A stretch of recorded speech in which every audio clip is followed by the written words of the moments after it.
মধ্যে দিয়ে শুরু হবে। এই কার্যক্রমের নাম হচ্ছে, আমাদের সংস্থার নাম হচ্ছে American academy of yoga and meditation. এই প্রথম স্থাপন হয় 2016 সালে ইউএসএতে। এখানে যারা নন রেসিডেন্ট ইন্ডিয়ান আছে, সায়েন্টিস্ট, ডাক্তার এবং বিভিন্ন স্তরের যারা নন রেসিডেন্ট ইন্ডিয়ান আছে, তাদের দিয়ে এই সংস্থাটা তৈরি হয় এবং পরবর্তীকালে এরা বিভিন্ন কার্যক্রমের মাধ্যমে আমেরিকা তথা সারা পৃথিবীতে একটা যোগা এবং মেডিটেশনের ব্যাপারে এক যুগান্তকারী একটা কার্যক্রমের মাধ্যমে যাচ্ছে। 2019 সালে ঋষিকেশে মোট 1200 যোগার যারা ছাত্র এবং মানুষ ছিলেন, তারা মেডিটেশন কার্যক্রম করেন প্রায় 15 দিন ধরে। এছাড়া ভারতবর্ষের বিভিন্ন জায়গায় এরা আমরা এই যোগা সেন্টার এবং মেডিটেশন সেন্টার মাধ্যমে আমরা মানুষের কাছে বিভিন্ন বার্তা, তাদের অসুখ বিসুখের ব্যাপারে যোগা মেডিটেশনের গুরুত্ব যেটা আছে বর্তমান সমাজে, যেখানে মানুষ অ্যান্টিবায়োটিক এবং বিভিন্ন ওষুধের সাইড এফেক্টের মাধ্যমে তাদের জীবনের কার্যক্রম, কর্মক্ষমতা কমে আসছে, সেটাকে অনেকভাবে দূর করা হয়। বর্তমানকালে কোভিডের কালে যে প্রসঙ্গে আসছে, যে জন্য আমাদের প্রোগ্রামটা করা বিশেষভাবে আপনাদের কাছে আগ্রহ দিয়েছি, সেটা হচ্ছে যে এই American academy of yoga and meditation, এই সংস্থার মাধ্যমে আমরা পশ্চিমবঙ্গ সরকারকে টোটাল 92 অক্সিজেন আইসিইউ ভেন্টিলেটর দিয়েছি অলরেডি। সেগুলো আপনাদের কাছে হিসেব দেওয়া আছে, কোথায় কোথায় দেওয়া হয়েছে গভর্নমেন্ট অফ ইন্ডিয়া এবং গভর্নমেন্ট অফ ওয়েস্ট বেঙ্গল। সেখানে উত্তরবঙ্গেও অনেক কিছু এসছে মেশিন, এবং আমাদের বিভিন্ন কার্যক্রম যেগুলো আছে মেডিসিন রিলেটেড যেগুলো কার্যক্রম, সেগুলো আমরা স্টার্ট করব।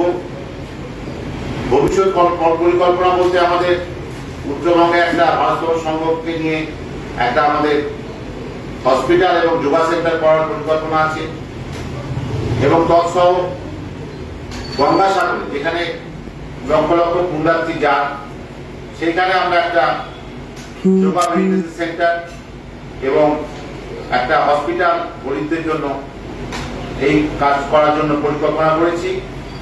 এছাড়া আমাদের বিভিন্ন জেলায় আমাদের যোগা সেন্টার এবং মেডিটেশন সেন্টার করবার জন্য আমাদের পরিকল্পনা আছে।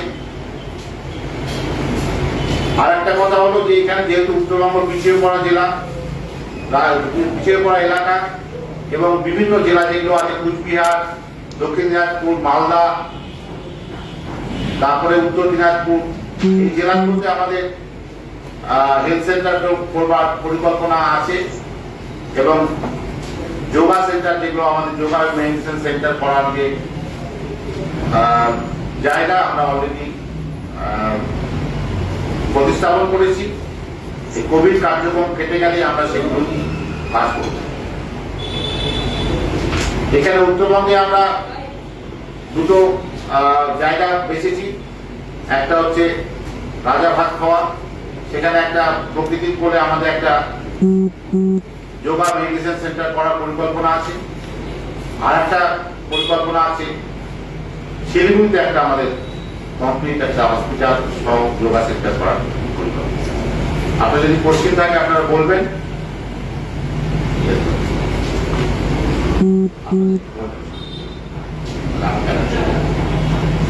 আপনার যদি কোনো কোশ্চেন থাকে তাহলে বলবেন। এই যোগা সেন্টারগুলোতে সাধারণ মানুষরা উপকৃত হবে, মানে কোনো সবকিছু শিখতে পারবে? অবশ্যই আমাদের এই কার্যক্রম যেগুলো হচ্ছে সেখানে কিন্তু ম্যাক্সিমামই আমাদের যারা আছে নন রেসিডেন্ট ইন্ডিয়ান, তারা সবাই ডাক্তার, মেডিকেল রিলেটেড যারা যোগা এবং আয়ুর্বেদিক যারা আছেন, তারা কিন্তু এই মানে অবজারভেশন করবেন, এবং সাধারণ মানুষের জন্যই আমরা করবো। এটা কোনো বিজনেস সেন্টার বা কর্পোরেট হাউসের জন্য না, একদম যারা খুবই মানে নিম্নবর্গের মানুষ তাদের জন্যই করা হবে। যারা যোগা সেন্টারে ভর্তি হতে চান বা যুক্ত হতে চান আপনাদের সাথে কিভাবে তাদের যোগাযোগ করতে হবে? আমাদের ওয়েবসাইট আছে, আপনাদের দিয়েছি, আপনার ওয়েবসাইট আছে, তার ওয়েবসাইটে গিয়ে দেওয়া আছে, ওপরে দেখুন ওয়েবসাইট দেওয়া আছে, ফোন নাম্বার দেওয়া আছে। ওয়েবসাইটে ভাবে লগ ইন বা সেখানে নাম হ্যাঁ, ওয়েবসাইটের মাধ্যমে সম্পূর্ণ কিছু আপনারা তথ্য পেয়ে যাবেন। কিন্তু যারা অতি নিম্ন মানুষ, আপনারা যারা বলছেন যে মধ্যবিত্ত বা নিম্ন বর্গের মানুষ, তাদের পক্ষে কি এই ওয়েবসাইটে গিয়ে নিজেদের নাম লগ ইন করা সম্ভব হবে? আমরা কলকাতায় একটা অফিস করবো, রাজারহাটে আমাদের জমি অলরেডি অ্যাকোয়ার হয়েছে, সেখানে আমরা একটা মেডিসিন সেন্টার করবো, সেটা একটা অফিস করার পরিকল্পনা আছে। আর যারা শিলিগুড়ি থেকে করতে চাইছে তারা কলকাতায় গিয়ে কিভাবে নাম লিখতে পারবে? না, এখন আমরা যেটা করছি, আমাদের 15 লোককে আমরা যোগা সেন্টারে যোগা প্রশিক্ষণ দিচ্ছি সারা পৃথিবী, সেটা দিচ্ছি আমরা অনলাইনের মাধ্যমে। আমরা যদি ওয়েবসাইটে যাই, ওয়েবসাইটের মাধ্যমে আমরা কিন্তু অনলাইনে সারা পৃথিবীর লোককে আমরা, বিশেষ করে যারা ভারতীয়, তারা কিন্তু যোগা সেন্টারে সুবিধে দিতে পারছে। ওরা কিভাবে সহ গোটা ভারতে আপনারা অনলাইনে যোগাযোগ অনলাইনে হচ্ছে এবং রেগুলার প্রোগ্রাম হচ্ছে প্রতি মাসে। এখন থেকে জুন মাসে আমাদের বছরের প্রোগ্রাম যেটা হয় পরপর প্রতি সপ্তাহে হচ্ছে। আপনার ওয়েবসাইট যান, ওয়েবসাইট এবং ওয়েবসাইটে আপনারা আছেন, আপনারা যারা সাংবাদিক আছেন, যারা জনপ্রতিনিধি আছে, তাদের মাধ্যমে আমরা অনুরোধ করবো যে এখন অনলাইন লোক মোটামুটি 90% লোক অনলাইন চালায়, কারণ বিকজ অফ অনলাইনের উপর আমাদের ডিপেন্ড যখন, তখন আমরা অনেক কাজটা সহজ করতে পারছি। যেখানে পৃথিবীর যে প্রান্ত থেকে আমরা প্রোগ্রাম হচ্ছে কিন্তু আমরা করাচ্ছি। প্রতিদিন আপনাদের ক্লাস করানো হচ্ছে কি? প্রতিদিন একটা নির্দিষ্ট সময় দেওয়া আছে, তার একটা ডিউরেশন আছে, সেই অনুযায়ী। কতজন মানুষ তো যুক্ত আছে এই ক্লাসের সাথে? যখন ক্লাস হয় কতজন মানুষ যুক্ত? এখানে ক্লাসের সাথে মোটামুটি এটা আনলিমিটেড কোনো ইয়ে নেই, প্রত্যেক সেশনে 40-50 লোক অ্যাটেন্ড করে। এই মুহূর্তে আমাদের দেশে কত যোগা সেন্টার আছে আপনাদের?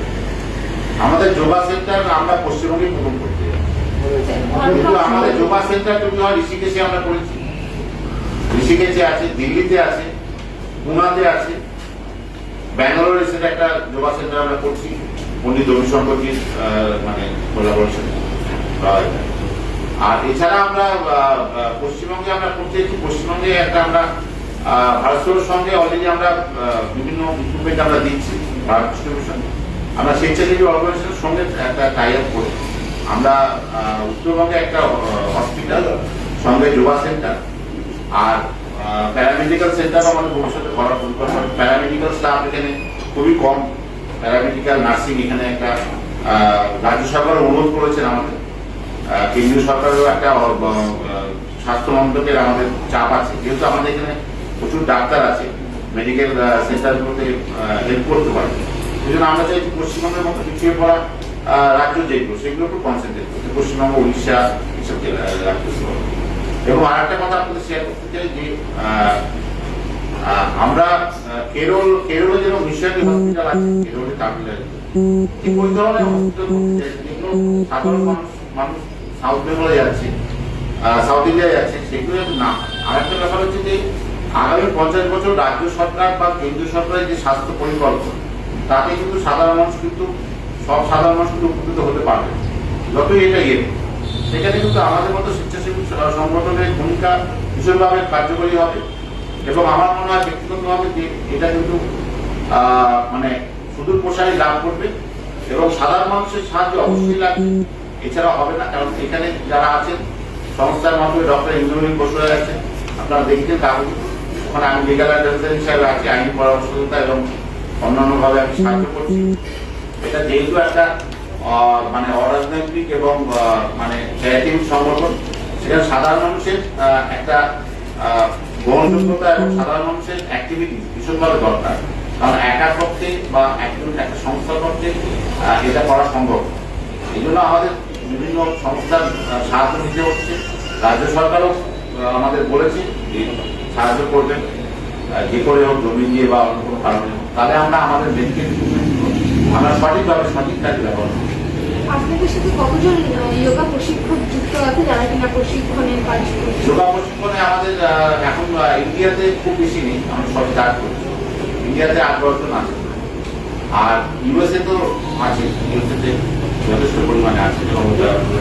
তারা কি ইন্ডিয়ার যে সমস্ত মানুষ আছে তাদেরকে যোগা শেখাচ্ছে নাকি ইউএসএ শেখাচ্ছে?